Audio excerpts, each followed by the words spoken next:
think we really see a change in the field and in the way that microscopy is used. It's been this historically associated method with biology, and they've been pushing each other.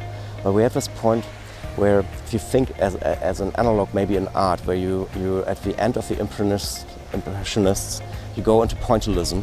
We have lots and lots of spots these days, right? And we might end up in modern art.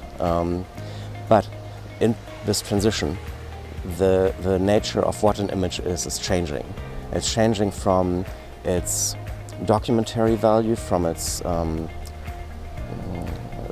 art contribution, from the beauty it contains, to an information container for every single pixel in there we have additional information, and using that information is what gives us a completely different access.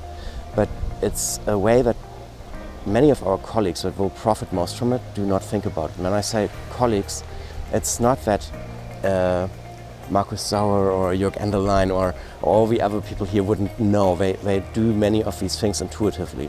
But if I'm at UMASS and the lab next door is curing Huntington in sheep by now with RNA, they have brilliant students, they do great work. They have the most unbelievably bad microscopy. Mm-hmm. And so that's where I think the field is we need to deliver, we need to actually make this happen to be accessible. Now, the other thing is, my first PI was Christina Cardoso, and one of her standards and really big beliefs is like we're burning tax money.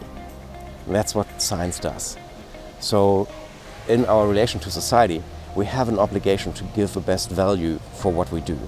And that's something where if we have experiments that are run only in one place, there is a bias, there is a technical bias, there is a repetitive bias, there's a limit that we can overcome by just say, well, let's run this in 10 or 15 places. But then we need to be able to compare the data. And these experiments are complex. Like we've seen with the 4DN, we've created a massive documentary system for which organism is this sample coming from, who's handling it, how has it been grown, how has it been challenged, blah, blah, blah, blah, blah. It's like, it's a major system. And then for microscopy, who did this and what do you see? And that doesn't help. So we've been working on this, well, what do you need to actually compare data?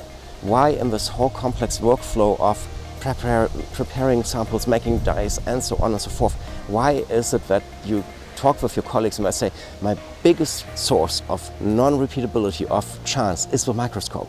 And you're like, for heaven's sake, that thing is a piece of engineering. We must be able to give it values that allow us to do exactly what we need to do. Oh. And so, coming from that point, all of a sudden it becomes very easy, right? There is only so many optical elements. Write them down. You ask a student to do that, or a postdoc, they look at the microscope and they have no idea what optical elements is in there, right?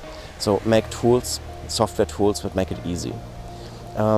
Define levels of experimentation and complexity and get to an understanding that, you know what, if you want to count nuclei, it's a different story as if you want to do single molecule lifetime.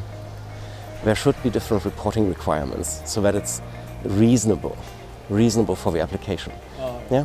And then at the end of the day, there's a couple of tools missing, right? It's not easy to image beads. There need to be easier alternatives. It's not easy to do power measurement. It's not easy to calibrate detectors nowadays. It's all doable. We know all of it. It's just we don't make it accessible, and that's what we want to change.